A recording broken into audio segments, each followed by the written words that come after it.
नाज़रीन, एक बड़ी गैर मामूली डेवलपमेंट सामने आ रही है। फिलिस्तीनी रेजिस्टेंस की जानिब से एक इंतहाई अनप्रेसिडेंटेड सतह का हमला इजरायली फौज के ऊपर किया गया है।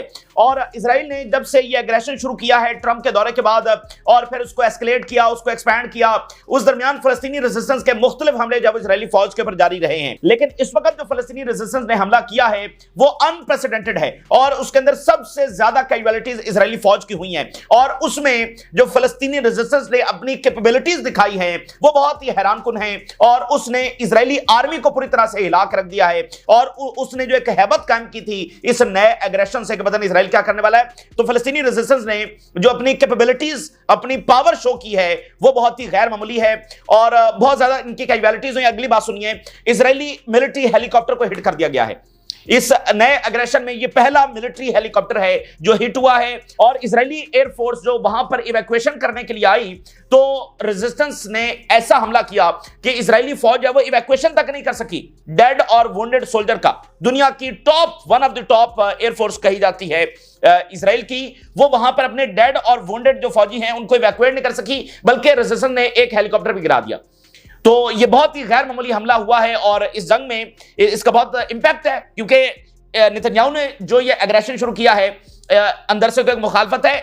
अब जब इतनी बड़े स्केल के ऊपर कैजुअलिटीज हुई हैं और दुनिया ने देखा है कि फिलिस्तीनी रेजिस्टेंस तो अभी भी ये कैपेबिलिटीज रखती है, तो सारी बात इसका बड़ा इंपैक्ट पड़ने वाला है। और इसके साथ एक और बड़ा वाकया हुआ है। मैथ्यू मिलर जो कि स्पोक्स पर्सन थे स्टेट डिपार्टमेंट के बाइडेन टाइम के अंदर, और जिस तरह से वो डिफेंड करते रहे इजराइल के वॉर क्राइम्स को, अब चूंकि वो फारिग हो गए हैं और मैथ्यू मिलर ने पब्लिकली आकर ये कहा है कि इजराइल वॉर क्राइम्स कर रहा है। ये बहुत बड़ी चीज है कि बाइडेन इंतजामिया के वो लोग जो वहां पर हर जोन को डिफेंड कर रहे थे, अब वो उसका बोझ नहीं उठा पा रहे हैं, पब्लिकली आकर कह रहे हैं कि इजराइल ने जो है वो वॉर क्राइम्स किए हैं। तो ये वेस्ट के अंदर एक बड़ी फिनोमिनल तब्दीली जो है इस वक्त हम देख रहे हैं और वहां पर जंग बहुत एस्केलेट हो गई है। नेटो ने जो रशियन बॉर्डर स्टेट्स हैं वहां पर जंगी मशकें शुरू कर दी हैं, यानी रशिया के साथ बहुत सारी नेटो स्टेट्स के बॉर्डर्स लगते हैं, ऊपर फिनलैंड से लेकर और बाल्टिक से लेकर नीचे पोलैंड से लेकर इन तमाम मुल्कों के अंदर और बाल्टिक सी के अंदर नेटो ने मिलिट्री एक्सरसाइजेस शुरू कर दी हैं और जो फ्रंट लाइंस है वहां पर अपने फौजी डिप्लॉय करना शुरू कर दिए हैं। और संडे के बाद से एस्केलेशन बहुत अगली सतह के ऊपर चली गई है। उधर रशिया जो है वहां पर मीटिंग्स हो रही हैं। रशिया ने संडे के अटैक का भी कोई ऐसा जवाब नहीं दिया है, जो कि जवाब आना है। सारी बात है ये कि रशिया की तारीख का यह सबसे बड़ा हमला है जो उनके ऊपर हुआ है और रशिया इस तरह से अफोर्ड नहीं कर सकता। एक तो रशिया की जो डेटरेंस है वो ऑन स्टेक है और दूसरा रशिया तो फिर इस तरह से ड्रेन हो रहा है, यानी जैसे सोवियत यूनियन अफगानिस्तान के अंदर आया और लड़ते लड़ते जब ड्रेन हो गया, कोलैप्स हो गया, तो यहां पर तो रशिया की जो फोर्स है वो इसी तरह से हिट कर रहा है नेटो वाया यूक्रेन का कवर लेकर नेटो जो है वो रशिया को हिट करता चला जा रहा है। तो वो तो इस तरह से ड्रेन हो जाएगा और प्यूटन जो है वो पॉलिटिकली भी इस चीज को अफोर्ड नहीं कर सकता है और रशिया एज अ कंट्री ऐसे अफोर्ड नहीं कर सकता कि उसकी डेटरेंस जो है वो डिस्ट्रॉय हो जाए। तो अभी रशिया में फैसले हो रहे हैं कि उन्होंने क्या करना है, क्या वो जंग यूक्रेन में लिमिट करेंगे, हमले मजीद किस तरह से करेंगे, या फिर नेटो को हिट करेंगे। नेटो ने एक्सरसाइज जो है वो फ्रंट लाइंस के ऊपर जो है वो शुरू कर दी हैं और साथ रशिया जो है वो ईरानियन शहीद ड्रोन जो है वो खरीदने जा रहा है, मजीद ड्रोन्स खरीदने जा रहा है, क्योंकि इस जंग के अंदर ड्रोन का किरदार जो है वो बहुत ज्यादा बढ़ गया है और ईरानियन ड्रोन्स बहुत इफेक्टिव साबित हुए हैं। मजीद ड्रोन्स रशिया जो है वो ईरान से एक्वायर करने जा रहा है और ईरान और जो अमेरिका की टॉक्स थी उसमें जो प्रपोजल अमेरिका की जानिब से ईरान को भेजा गया था वो ऑलमोस्ट फिलहाल फेल हो गया है। ईरान उसको रिजेक्ट करने जा रहा है क्योंकि उसके अंदर वही शरारत रखी गई हैं जो ईरान को काबिल कबूल नहीं है। तो उधर से आईएईए की रिपोर्ट मौजूद है जो नेतन्याहू की मर्जी के मुताबिक आई है, इजरायली लॉबी की, और वो जो मिलिट्री जो इंडस्ट्री कॉम्प्लेक्स है जो दुनिया में जंगें करवा कर फायदा कमाते हैं उनकी मर्जी के मुताबिक वो रिपोर्ट आई है। इधर से ये प्रपोजल रिजेक्ट होने जा रहा है और एक उनको ये भी है कि ईरान रशिया की हेल्प कर रहा है, तो ये कशीदगी यहां पर होने जा रही है, यानी यूक्रेन और मिडिल ईस्ट इस वक्त दोनों जो हैं वो बहुत ही आप कह लें कि सेंसिटिव घंटों से गुजर रहे हैं। एक ऐसे घंटे जो इनको किसी मेजर कॉन्फ्लिक्ट के अंदर मजीद ड्रैग कर सकते हैं, जो कॉन्फ्लिक्ट जारी है इसको बहुत एस्केलेट कर सकते हैं। तो ये तमाम सूरत हाल आपके साथ शेयर करेंगे और सबसे पहले हम आगाज करते हैं जो हेडलाइंस रेजिस्टेंस की सबसे बड़ा ऑपरेशन हुआ है और ये इजरायली एग्रेशन के बाद सबसे बड़ा ऑपरेशन है और इसके ह्यूज इंपैक्ट्स हैं। और इसमें एक तरफ तो कैजुअलिटीज के इंपैक्ट्स हैं और दूसरा इंपैक्ट ये है कि जो मुजाहरा किया गया है जिन अनबिलीवेबल कैपेबिलिटीज का, जिस तरह उन्होंने इजरायली फौज को इवैक्यूएट करने से भी रोका, ये अनबिलीवेबल है। जिस तरह का एम्बुश उन्होंने लगाया, नाज़रीन ये जबालिया का जो इलाका है जो बहुत तबाहशुदा है, जहां पर बहुत ज्यादा बमबारी हुई है, ये रेफ्यूजी कैंप था और हमें याद है कि जब पहली बमबारी वहां पर हुई, जब पहला बम जबालिया कैंप के अंदर गिरा, हमें याद है। और उसके बाद फिर जिस तरह से बमबारी वहां पर होती चली गई, फिर डिस्प्लेसमेंट हुई। और जबालिया जो सबसे बड़ा रेफ्यूजी कैंप है और बिल्डिंग्स है और मतलब बहुत रशी इलाका है, तो इन्होंने मलबे का ढेर किया उसको। उस जबालिया के अंदर फलस्तीनी रेजिस्टेंस अभी भी मौजूद है और वहां पर एम्बुश लगाया गया। अच्छा, इनका एक बड़ा कॉन्वॉय वहां पर जा रहा था, जिसके अंदर इजरायली मीडिया की इब्तदाई रिपोर्ट्स के मुताबिक कम से कम 20 ऑफिसर्स मौजूद थे। एक बड़ा कॉन्वॉय था, कोई बड़ा अग्रेशन वो जबालिया के अंदर इस इलाके में करने जा रहा था, कोई कंट्रोल करने जा रहा होगा या डिप्लॉयमेंट करने जा रहा होगा, और काफी ज्यादा गाड़ियां थी। तो सबसे पहले इनकी जो हमर मिलिट्री व्हीकल है उसको हिट किया गया, और उसके बाद जो बाकी फोर्सेस थी उनके साथ क्लैशेस शुरू हो गए, उसके अंदर इनकी कैजुअलिटीज हुई। फिर उसी इलाके में एक हाउस के अंदर इनकी फौज कोई डिप्लॉय थी, उनको हिट किया गया, और फिर फौरी तौर पर इजरायली जो मिलिट्री हेलीकॉप्टर्स हैं वो फौजियों को इवैक्यूएट करने के लिए वहां पर पहुंचे और उन्होंने आकर बमबारी शुरू कर दी। सबसे पहले जब ये इवैक्यूएशन के लिए आते हैं तो शदीद बॉम्बिंग करते हैं और उसके बाद स्मोक छोड़ते हैं और उसके बाद इवैक्यूएशन करते हैं। तो काफी ज्यादा इन्होंने हेलीकॉप्टर भेजे, एक हेलीकॉप्टर नहीं, एक से ज्यादा भेजे।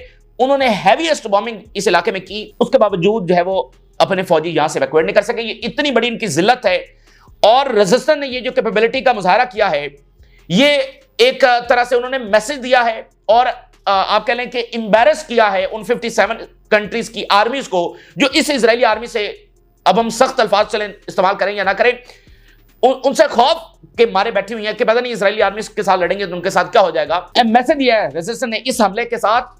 वो इजरायली आर्मी जो मिडिल ईस्ट की सबसे ताकतवर आर्मी बोली जाती है और उसकी जो एयरफोर्स है वो दुनिया की जो 5, 7, 10 बड़ी एयरफोर्स है उसमें उसका शुमार होता है।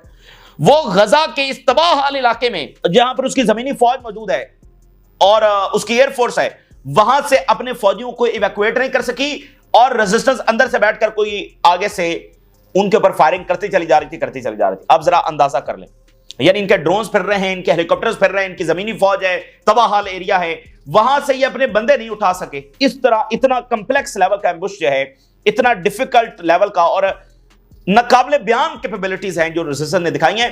मुझे बताइए क्या ऐसी चीज है जो कि आप अपने फौजियों को इवैक्यूएट ही नहीं कर सकते? जमीनी फौज भी है आपकी और एयरफोर्स भी है, तो उनको ड्रैग करके कोई भी कवर लिया जा सकता है, फिर वहां से इवैक्यूएट किया जाए, तो उसमें क्या है।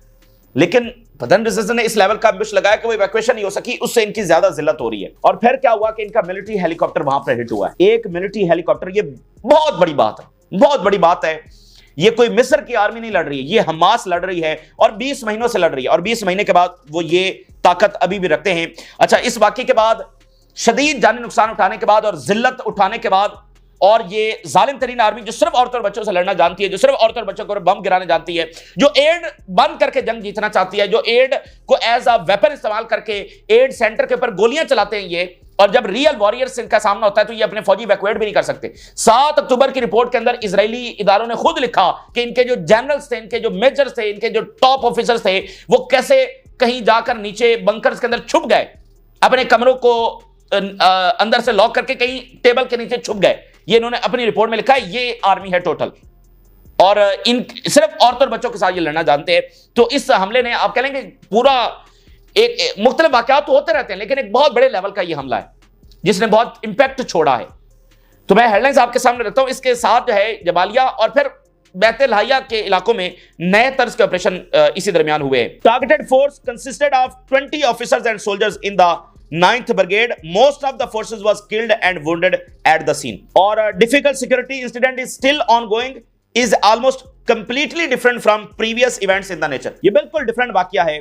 बाकी भी वाकयात होते हैं, एम्बुश लगते रहते हैं, लेकिन ये बिल्कुल डिफरेंट लेवल का था। फिर fighting continues in the Jabalia operation area, अभी भी लड़ाई जारी है। और evacuation of the dead and wounded soldier in Jabalia failed due to heavy fire. Fail हो गया इवैक्यूएशन ऑपरेशन, इस तरह तो कभी भी नहीं हुआ, और इतना हैवी फायर आगे से रेजिस्टेंस कर रही है। और फिर उन्होंने एक घर को निशाना बनाया, शेल उसके ऊपर फायर किया, और उस घर के अंदर जो फौज थी वो हलाक हुई, जख्मी हुई इसी जबालिया के एरिया के अंदर। जबालिया के एरिया के अंदर ओवरऑल फिर फाइट छिड़ गई है, यानी ये कन्वॉय हिट हुआ। फिर इसकी सराउंडिंग के अंदर जहां जहां उनकी फोर्स थी वहां पर भी क्लैशेस शुरू हो गए। 3 military helicopters are attempting to evacuate soldiers wounded in Jabalia operation. 3 military helicopters छोटी बात नहीं है। Military helicopters are firing heavy fire in Jabalia operation. शदीद तरीन बॉम्बिंग इस वक्त की जा रही है, लेकिन फिर भी फेल हो गए हैं।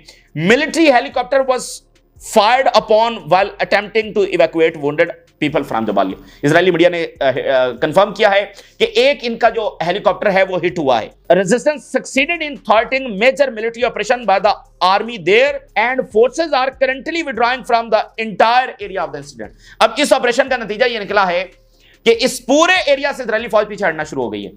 अब आप देखेंगे ये कितना बड़ा ऑपरेशन था। उस पूरे एरिया से जहां पर ये कोई बड़ा अग्रेशन करने जा रहे थे, पूरे एरिया से वो फौज जब निकलना शुरू हो गई है। Evacuation plane was targeted with guided missile during the evacuation operation which Israeli media described as a very difficult ambush. ये यहां पर हुआ है और Qassam ambush Israeli unit in Gaza hit bulldozers. ये जो है ना बैत लाहिया के अंदर बिल्डोजर हिट हुआ है, दीगर फौज जो है वो उसको निशाना बनाया गया।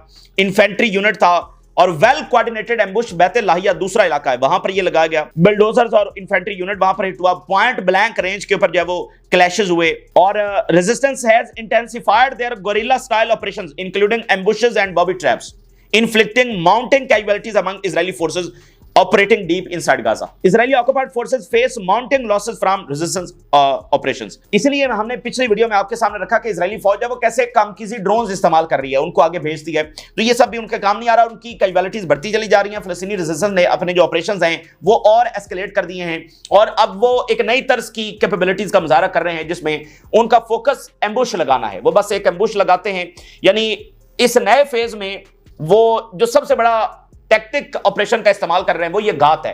कहीं एक्सप्लोसिव डिवाइस लगा के रख दी, कहीं पर बैठ गए, यानी घात लगाना ये उनका सबसे बड़ा इस वक्त ऑपरेशन टैक्टिक है इस फेज के अंदर।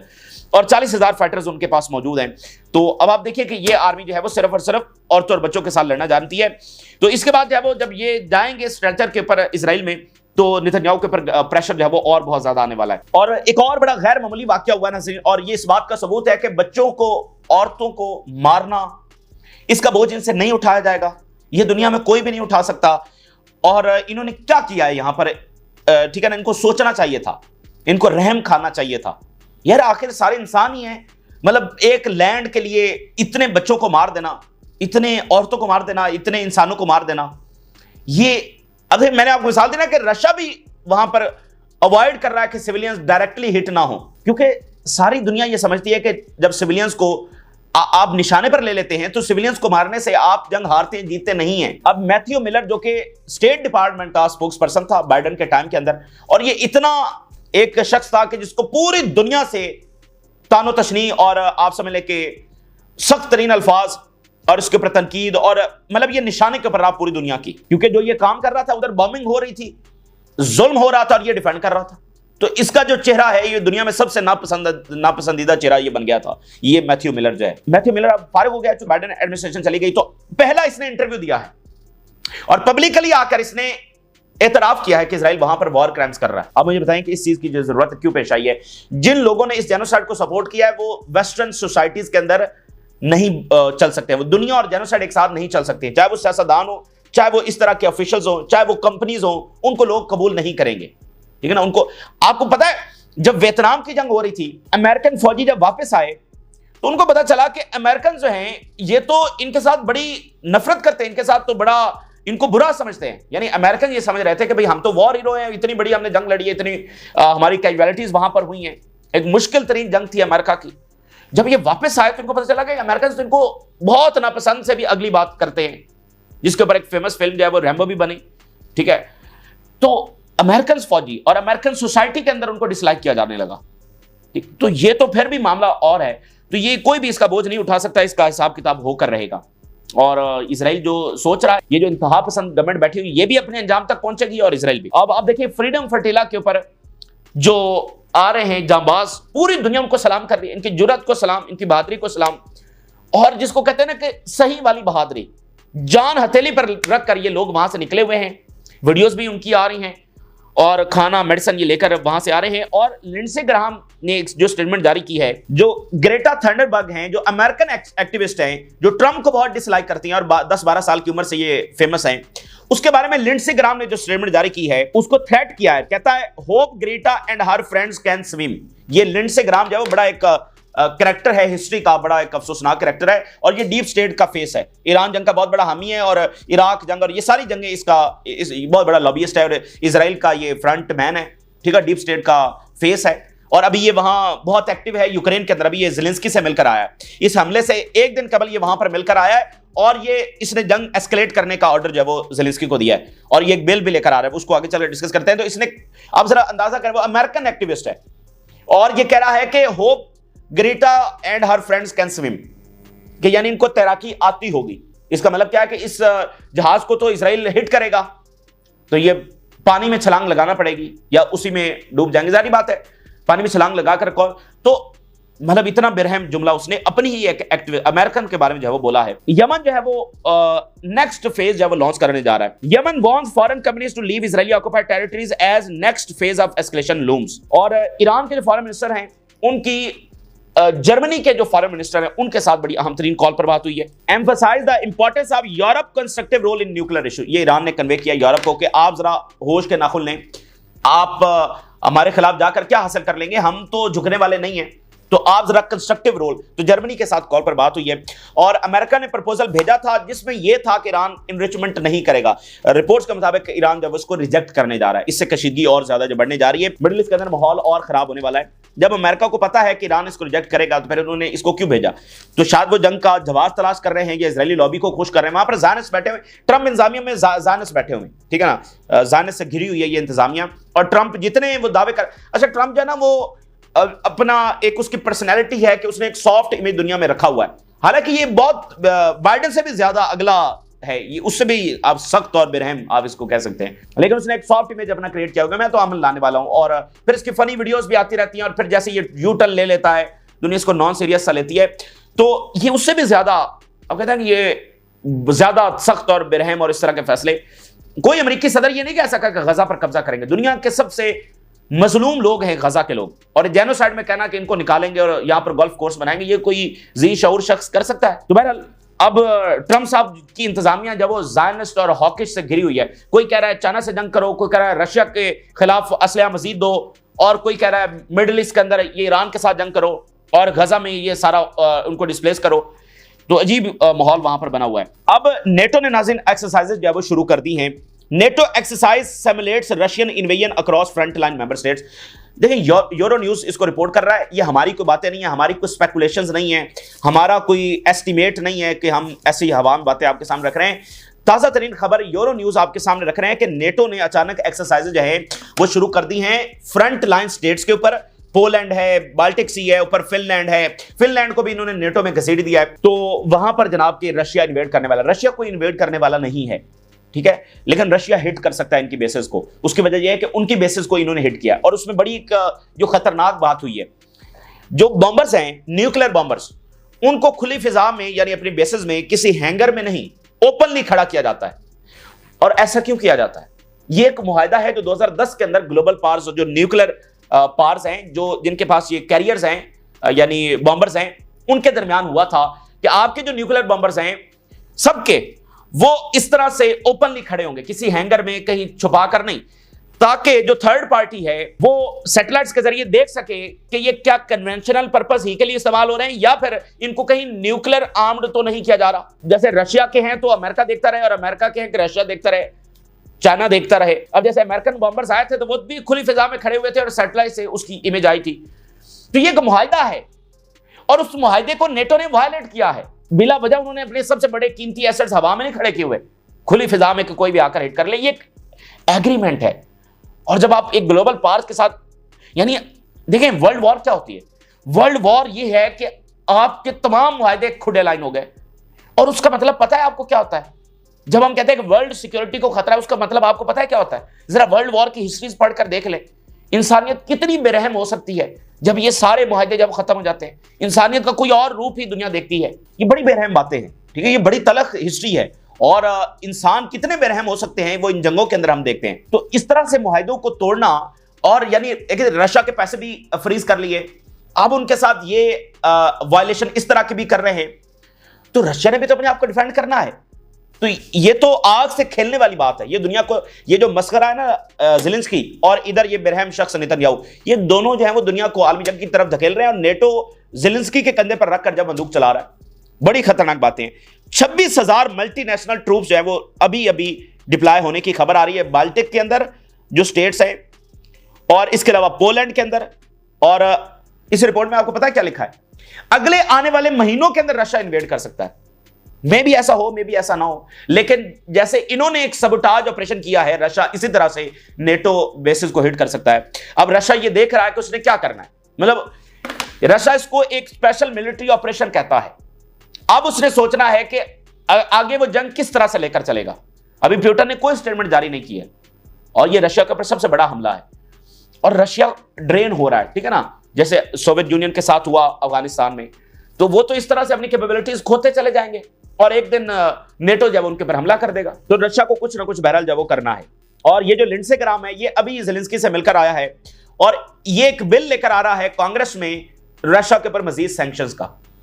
इसने वहां पर जाकर थपकी दी है ज़ेलेंस्की को और उसके बाद संडे का ये हमला हुआ। और सारी बात है, डीप स्टेट ने इसको भेजा है और डीप स्टेट जो है वो नहीं चाहती कि ये जंग रुके और डीप स्टेट को कोई फर्क नहीं पड़ता यहां पर आलमी जंग। और जो पिछली वीडियो में एक बात हमने आपके सामने रखी कि ये जो डीप स्टेट है, ये जो बड़ी कंपनीज हैं और वो ताकतें हैं जो दुनिया को चला रही हैं और करेंसी उनकी है, इकोनॉमिक सिस्टम उनका है, ये इकोनॉमीज फॉल कर रही हैं और जो चाइना है और बाकी इकोनॉमीज है वो ग्रो कर रही हैं। डॉलर से दुनिया हटती चली जा रही है। तो अब वो नया इकोनॉमिक मॉडल जो इंपोज करना है, अब देखें ये जो लिंडसे ग्राहम है, इसके ओपनली बयानात ऑन रिकॉर्ड हैं कि हमारी असल जंग 26 ट्रिलियन डॉलर्स की है, जो यूक्रेन में मिनरल्स हैं, जो रिसोर्सेज हैं, हमें उसके ऊपर जाकर कब्जा कर लेना चाहिए। अब रशिया के अंदर बहुत सारे रिसोर्सेज हैं तो उसके ऊपर कब्जा इनका मकसद है, रेयर अर्थ मिनरल्स के ऊपर इनका कब्जा मकसद है। तो नया इकोनॉमिक मॉडल लाने के लिए और अपनी इकोनॉमीज को बचाने के लिए अब इन रिसोर्सेज पर कब्जा जरूरी है। नए ग्लोबल सप्लाई चेन के ऊपर और सारे जो वसाइल हैं उनको कब्जे में लेना बहुत जरूरी है। तो ये बड़ी खतरनाक सूरत हाल है जिससे हम इस वक्त दो चार हो चुके हैं। ना ही यूक्रेन का कोई सोल्यूशन है और ना ही गजा का और मिडल ईस्ट का कोई सोल्यूशन है और ईरान के मुज़ाकरात पता नहीं किस तरफ जाएंगे। और रशिया जब ईरान से ड्रोन खरीदने जा रहा है, टेलीग्राफ लिख रहा है, रशिया शहीद drone Arsenal has just become more deadly और डीपनिंग कॉपरेशन हो रहा है। अब ये जो शहीद ड्रोन्स हैं इसको अपग्रेड किया गया, ये 90 kg जो है ना वॉरहेड है, यानी 90 kg ये कैरी कर सकता है। Russia deadly drone industry upgraded with Iran help. ये यहां पर जो कॉपरेशन है बढ़ता चला जा रहा है। ये जनाब इस वक्त की सूरत हाल है और Putin is at stake. Russia deterrence destroy हो चुकी है, डैमेज हो चुकी है। फुली डिस्ट्रॉय तो हम नहीं कहेंगे, लेकिन उसको धचका लगा है, वो डैमेज हुई है और रशिया जैसी पावर ये अफोर्ड नहीं कर सकती है। देखते हैं रशिया का क्या रिस्पॉन्स आता है। रशिया आखिरी हद तक नहीं चाहेगा कि न्यूक्लियर इस्तेमाल हो, लेकिन नेटो ये भी चाहता है कि रशिया सिविलियंस के हवाले से कोई ज्यादा कैजुअलिटीज हो ताकि रशिया का जो एक इमेज है, जो उसको नैरेटिव में कामयाबी मिले, वो भी डिस्ट्रॉय हो, ठीक है ना। तो बहुत सारी चीजें वो करना चाह रहे हैं और वो लॉन्च कर चुके हैं फुल स्केल। निगोसिएशंस क्या थे, उसमें क्या हासिल हुआ? फेक निगोसिएशंस, उसमें कुछ भी हासिल नहीं हुआ और हम घूम फिर कर वही आलमी जंग के खतरे के ऊपर आकर खड़े हो गए। और नेटो तो फुल स्केल आगे बढ़ चुका है और वो $800 बिलियन का बजट पास कर रहे हैं, उसकी तैयारियों में है। तो ये इस वक्त की ताजा तरीन सूरत हाल है जो आपके साथ शेयर की। आपने राय जरूर करें। इजाजत दीजिए, अल्लाह हाफिज।